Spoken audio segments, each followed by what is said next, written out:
नमस्कार दोस्तों, स्वागत है आपका केटी वॉइस स्टोरीज चैनल में। हमारी आज की कहानी है माँ की 13वीं। माँ, ओ माँ, कहाँ हो? देखो, मैं तुम्हारे लिए क्या लाया हूँ। अपनी माँ के कमरे के अंदर आते हुए संजीव हाथ में 2 टिकटें लहराते हुए बोला। बेटे की आवाज सुनकर माला फेरती हुई माँ ने उसकी ओर नजर उठाकर देखा तो बोली, यह क्या है बेटा? माँ, तुम बहुत दिनों से कह रही थी ना कि मैं तुम्हें गंगा स्नान करने ले चलूं। तो इस बार कुंभ का मेला लगा है, तो मैंने सोचा कि आपको कुंभ में ले चलता हूँ और गंगा स्नान करवा लाता हूँ। ट्रेन से टिकट भी करवा ली है। बेटे की यह बात सुनकर सरस्वती जी चहक उठी और उनकी आंखों में खुशी भरी चमक आ गई। कुंभ का मेला? अरे, तू सच में मुझे कुंभ के दर्शन कराएगा? तो सच कह रहा है ना बेटा?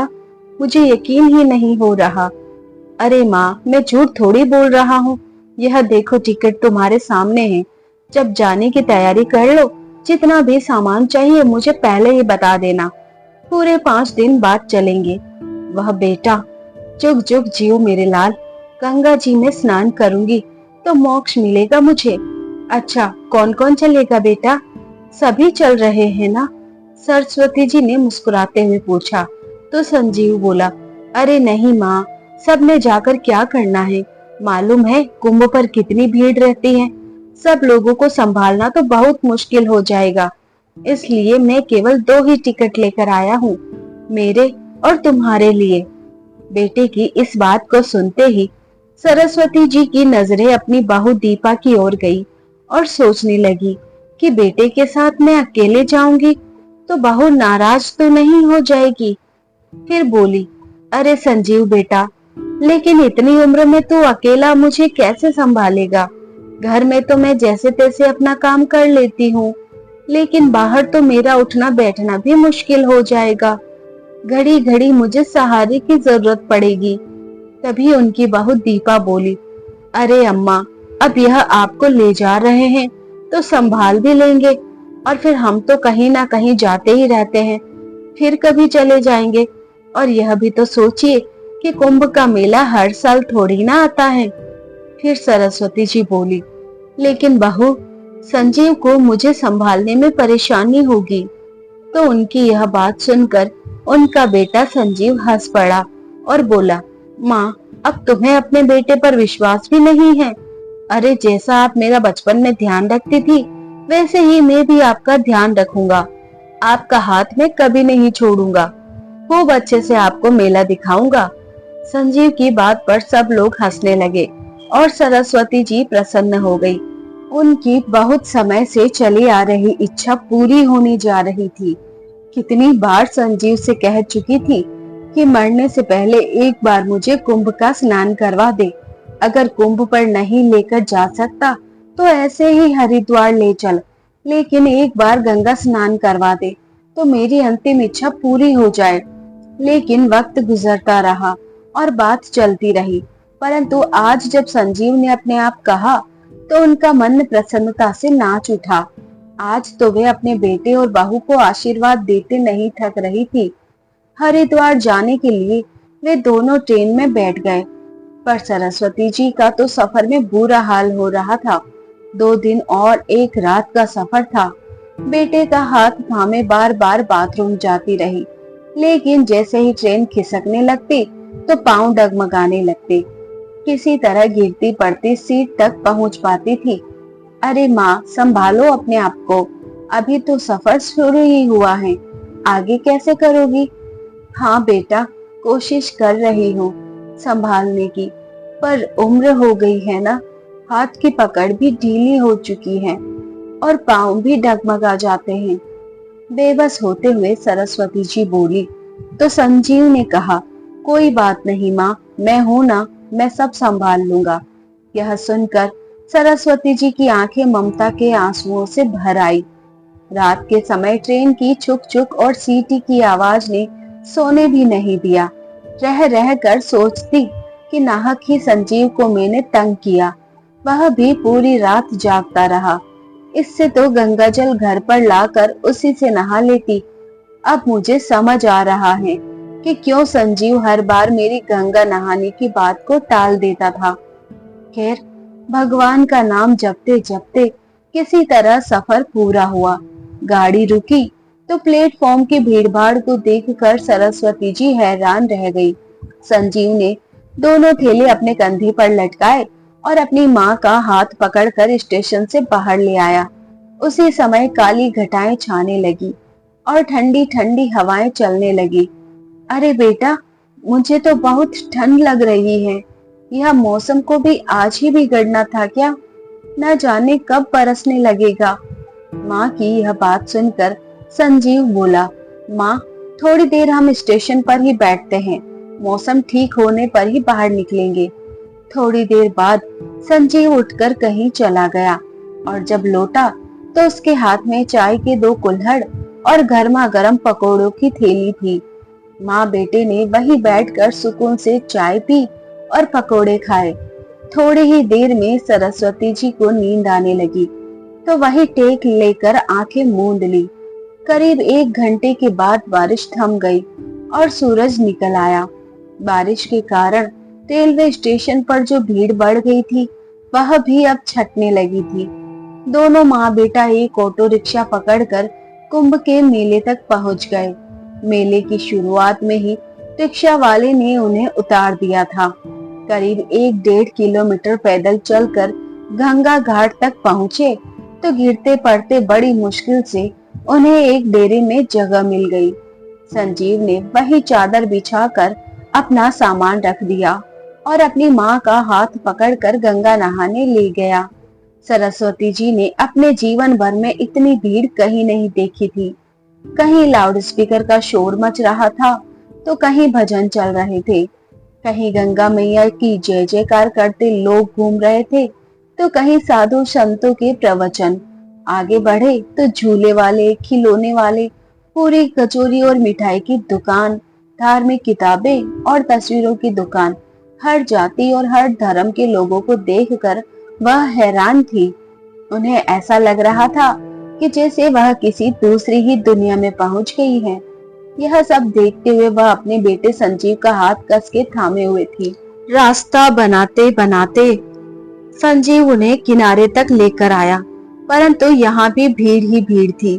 संजीव ने हाथ पकड़कर अपनी माँ को गंगा में स्नान करवाया और फिर खुद स्नान किया। गंगा में फूल और प्रसाद चढ़ाया तो न जाने कब से मन में बसी सरस्वती जी की अभिलाषा पूरी हुई। खुशी के मारे उनके आंसू ही निकल आए।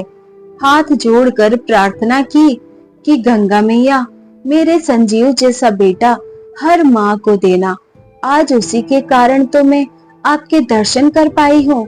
ऐसा कहते हुए सरस्वती जी ने थोड़ा गंगा जल एक बोतल में भर लिया और जाते समय गंगा मैया को प्रणाम किया कि पता नहीं दोबारा गंगा मैया के दर्शन कर भी पाऊंगी या नहीं।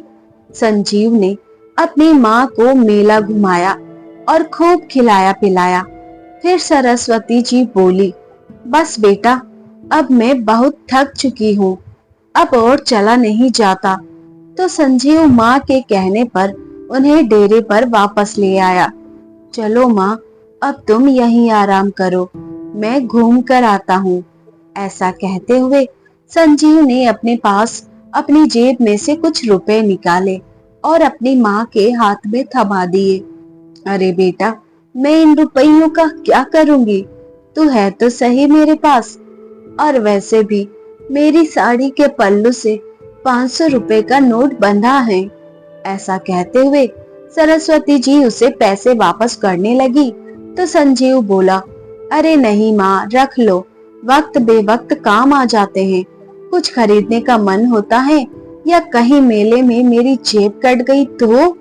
संजीव के ऐसा कहने पर सरस्वती जी ने रुपए रख लिए, यह सोचते हुए कि ऐसे मेलों में तो चोर उचक्के और बहुत से ठग घूमते रहते हैं और लोगों को बुद्धू बनाकर लोगों की जेब साफ करके कब निकल जाते हैं पता भी नहीं चलता। संजीव अपना थैला लेकर चला गया और सरस्वती जी वहीं पर अपना थैला सर के नीचे लगाकर चादर पर लेट गई। आज उनका मन बहुत संतुष्ट था।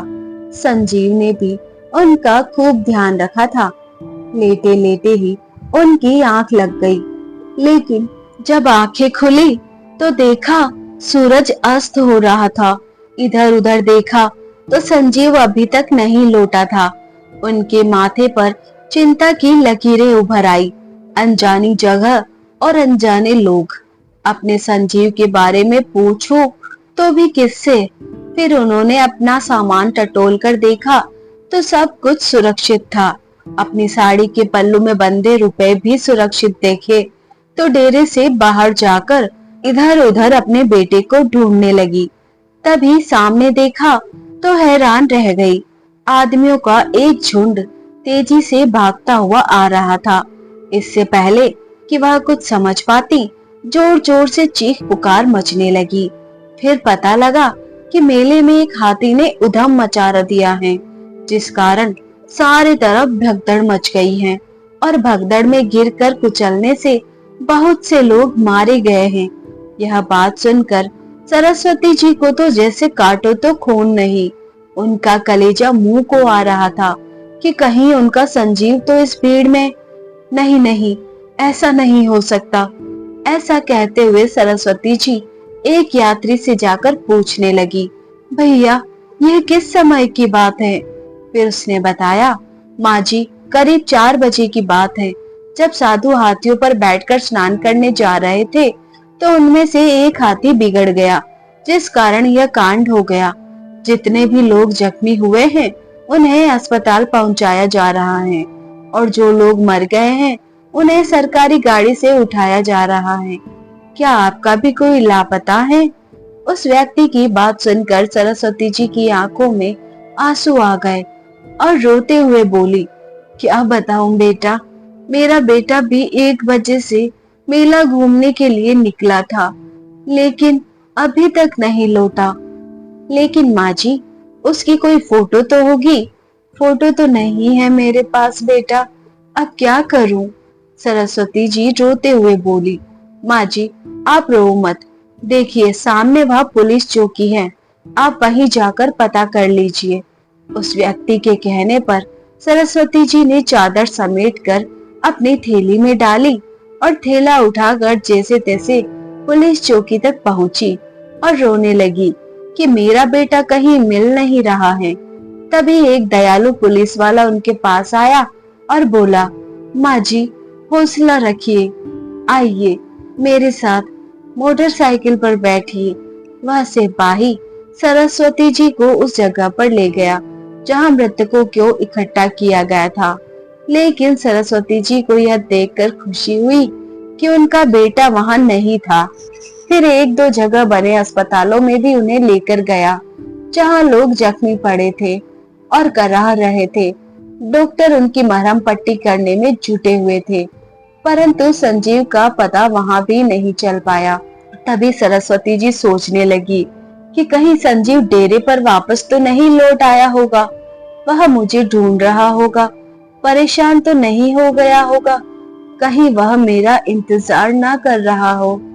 हालांकि उन्होंने पुलिस चौकी पर उसका हुलिया बता दिया था और उन्हें कहा था कि अगर मेरा बेटा मिले तो मेरे लौटने तक उसे यहीं रोक कर रखना, इस उम्मीद से कि संजीव वही मेरा इंतजार कर रहा होगा। सरस्वती जी ने आकर पता किया तो उन्हें मालूम पड़ा कि कोई भी उनके बारे में पूछने नहीं आया। डेरे में गई तो वहां भी उनका बेटा नहीं मिला। आधी रात हो गई थी। बेचारी माँ कभी डेरे में जाती तो कभी पुलिस चौकी पर, लेकिन बेटे का कहीं पता नहीं था। जब रात के 1 बज गए तो पुलिस वालों ने कहा, माँ जी आप जाकर आराम कीजिए, यदि आपका बेटा पूछने आया तो हम आपके पास भेज देंगे। पुत्र वियोग से व्याकुल सरस्वती जी आशा भरी नजरों से कभी यही देखती तो कभी वहां देखती, फिर चादर बिछाकर लेट गई। लेकिन आंखों में नींद कहाँ थी? कहाँ चला गया मेरा बेटा? इतने बड़े मेले में कहाँ ढूंढूं? यहाँ कोई अपना नहीं। यदि संजीव ना लौटा तो मैं अकेले घर कैसे जाऊंगी? बहू मुझसे संजीव के बारे में पूछेगी तो उसका सामना कैसे करूंगी? यह सोचते सोचते सरस्वती जी स्वयं को ही कोसने लगी कि व्यर्थ ही गंगा नहाने की जिद ठान बैठी थी। अगर संजीव टिकट ले ही आया था तो मना भी तो किया कर सकती थी ना। टिकट तो वापस भी हो सकते थे। इतनी बड़ी मुसीबत तो सर पर ना पड़ती। अब कहाँ ढूंढूं मैं अपने बेटे को।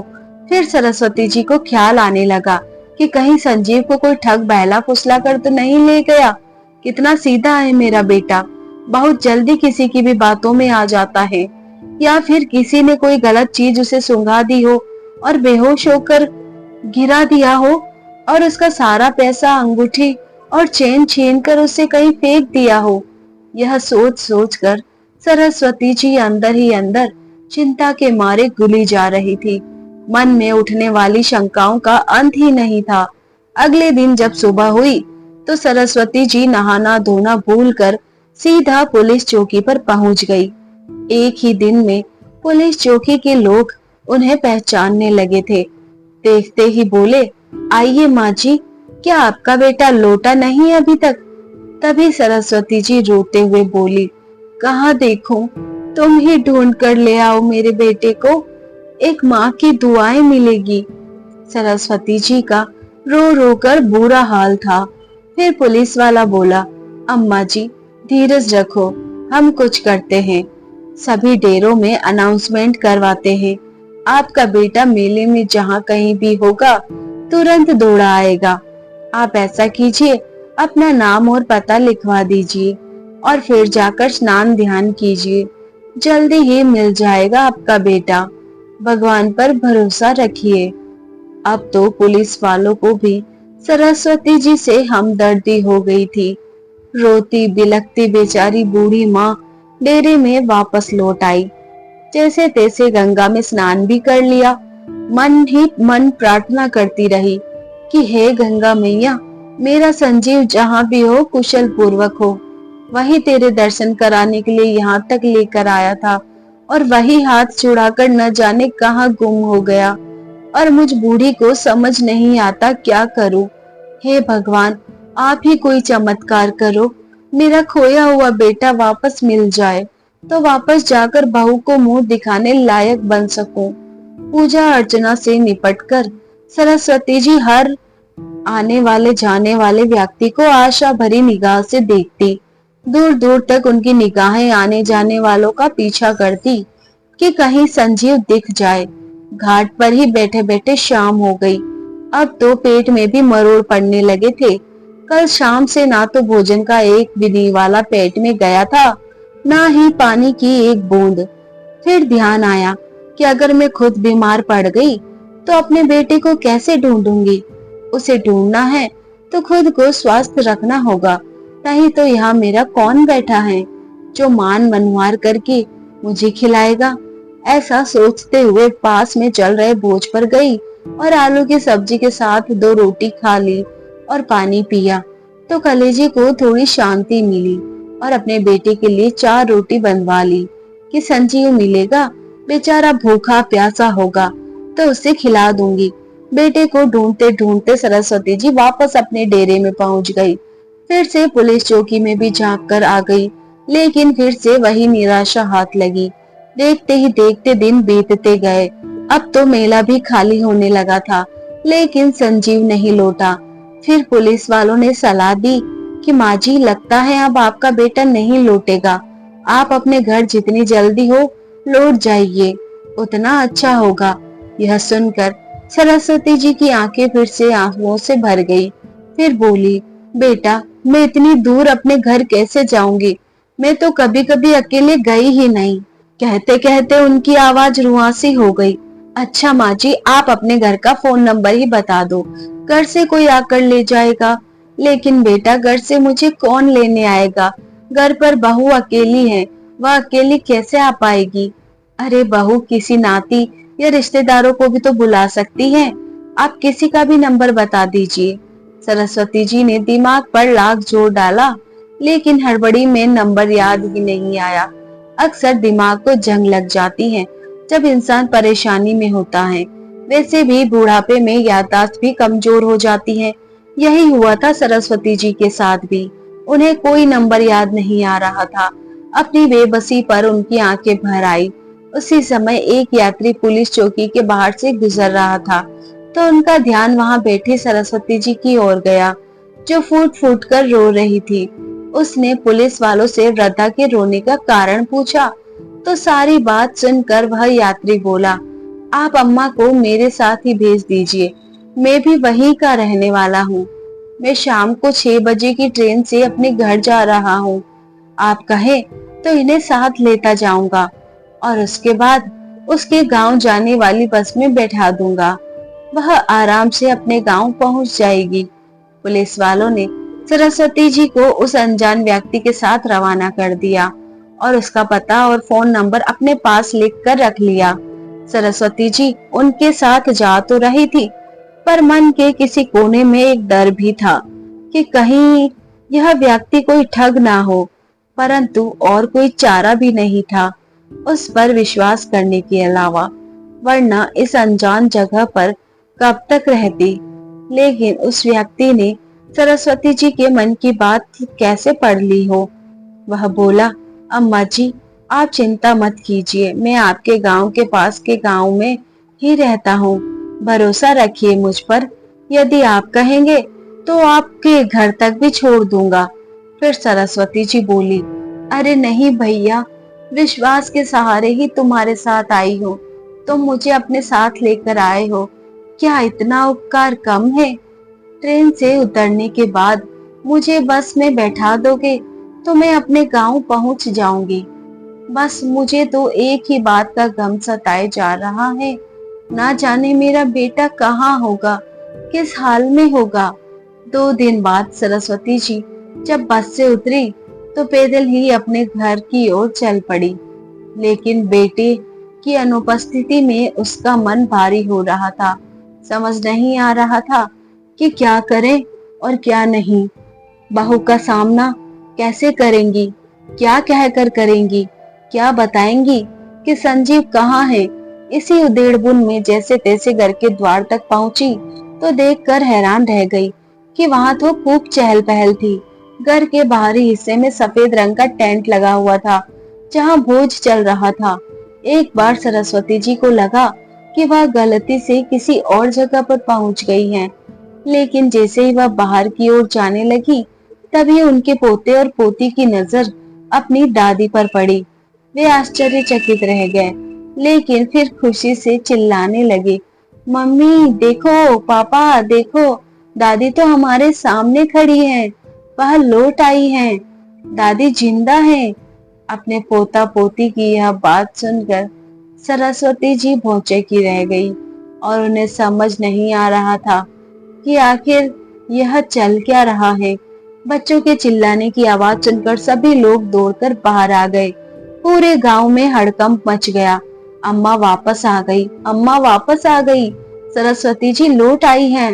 उधर से संजीव भी दौड़कर आया और अपनी माँ को देखते ही उसके होश उड़ गए और फिर तुरंत आकर लिपट गया। तुम कहाँ चली गई थी माँ? उसी समय उनकी बहू दीपा दौड़ी दौड़ी आई और अपनी सासू माँ से लिपट गई। पता है माँ, कितने दिनों से हमारा रो रो कर बुरा हाल था। हमने तो सोचा था कि माँ जी। तभी उसकी बात काटते हुए सरस्वती जी बोली, हाँ हाँ यही सोचा होगा ना कि मैं भगवान को प्यारी हो गई।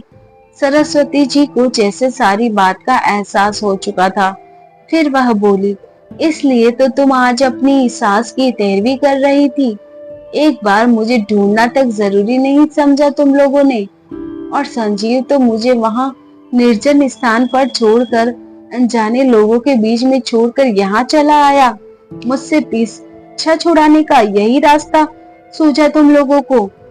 यही सोचा होगा ना कि अकेली बूढ़ी औरत वापस घर कैसे पहुंचेगी, वही मार खप गई होगी।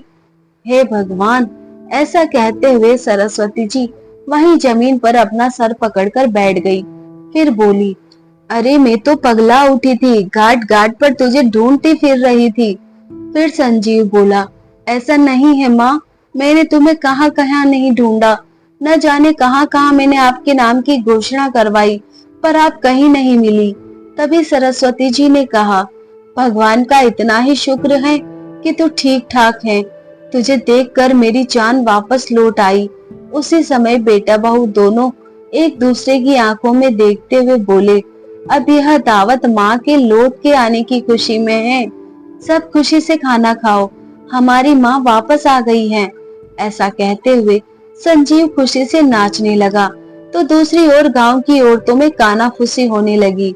लेकिन थोड़ी ही देर में सब लोग दीपा और संजीव को बधाई देने लगे और बोले, दीपा, अच्छा ही हुआ जो तुम्हारी सासू माँ लौट आई, नहीं तो तुम क्या क्या सोच रहे थे, और वे बेचारी ना जाने कहाँ कहाँ भटक रही होंगी। बड़ी हिम्मत वाली हैं जो इतनी दूर से अकेले लौट आई। फिर दूसरी औरत बोली, जाको राखे साइया, मार सके ना कोई। खैर, जितने मुंह उतनी बातें, लेकिन सब बातों का एक ही जवाब था कि सरस्वती जी सकुशल अपने घर लौट आई हैं। वे सभी रिश्तेदार जो सरस्वती जी के दुख में शामिल होने आए थे, उनके पांव छूने लगे और तभी किसी ने ढोल वालों को बुला लिया।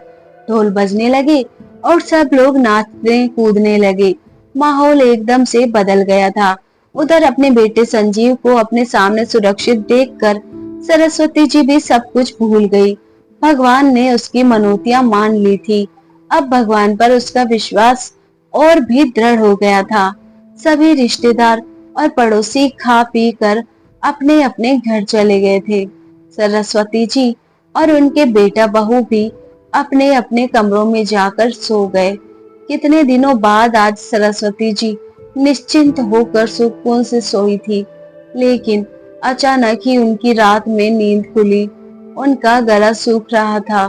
पानी पीने के लिए उठी तो देखा कि संजीव के कमरे की बत्ती जल रही थी और धीरे धीरे कुछ बोलने की आवाज आ रही थी। आखिर यह लोग इस समय जाग क्यों रहे हैं? इस प्रश्न के साथ वह जैसे ही उनके कमरे की ओर बढ़ी तो जो कुछ उन्होंने सुना, उन्हें अपने कानों पर यकीन नहीं हुआ। दीपा संजीव से कह रही थी, तुमने तो कहा था कि मैं माँ को ऐसी जगह ठिकाने लगा कर आऊंगा कि उसके बाद तुम्हें उनसे हमेशा के लिए छुटकारा मिल जाएगा। लेकिन देखो, तुम्हारी माँ तो कुछ दिनों में ही वापस आ गई है। फिर संजीव बोला, अरे, माँ को कुंभ के मेले में छोड़ आया था, जहाँ इतनी भीड़ और भगदड़ रहती है। मैंने तो सोचा ही नहीं था कि ऐसी जगह से और इतनी दूर से भी माँ वापस लौट कर आ सकती है। लेकिन दीपा, जो हुआ अच्छा ही हुआ, क्योंकि जब से मैं माँ को छोड़कर आया था, मेरी आत्मा मुझे धिक्कार रही थी कि मैंने अपनी माँ को त्यागने का या उन्हें मारने का बहुत बड़ा पाप किया है। सारा दिन मैं यही सोचता रहता कि माँ भूखी प्यासी कहाँ कहाँ भटक रही होगी, जिंदा भी होगी या नहीं। मेरी माँ ने तो मुझ पर विश्वास किया था, मैंने उनके साथ इतना बड़ा विश्वासघात कर दिया। माँ को इस प्रकार गंगा घाट पर छोड़कर आने का अपराध बोध मुझे अंदर ही अंदर खा रहा था। और दीपा, तुम माँ के आने पर परेशान मत होना। जहाँ इतना समय माँ को झेला है, वहाँ कुछ समय और सही। अच्छा हुआ लौट आई। मैं माँ की मृत्यु का कारण बनते बनते रह गया। हे भगवान, तेरा लाख लाख शुक्र है। इतनी बात सुनते ही सरस्वती जी के पैरों तले जमीन कांपने लगी और कुंभ के मेले का सारा दृश्य उनकी आंखों के सामने आने लगा, क्योंकि पिछले दिनों उन्होंने लगभग सारे कुंभ के मेले में घूम लिया। अपने बेटे के नाम की जगह जगह पर घोषणा करवाई, पर अपने नाम की घोषणा तो उसने कहीं नहीं सुनी थी। कितना बड़ा झूठ बोल रहा था संजीव ने मुझे। वह मुझसे मुक्त होने के लिए ही मुझे हरिद्वार लेकर गया था। मैं इतना बड़ा बोझ बन चुकी थी अपने ही बेटे के ऊपर कि वह मुझे जीते जी मारना चाहता था। यह सब सोचते सोचते सरस्वती जी की आंखों के आगे अंधेरा छाने लगा। इससे पहले कि वह खुद को संभाल पाती, वह धड़ाम से जमीन पर गिरी। एक बूढ़ी माँ सब कुछ झेल गई थी, पर यह सदमा वह ना झेल सकी। आज सच में सरस्वती जी को अपनों से मोक्ष मिल गया था। तो दोस्तों, ये थी हमारी आज की कहानी।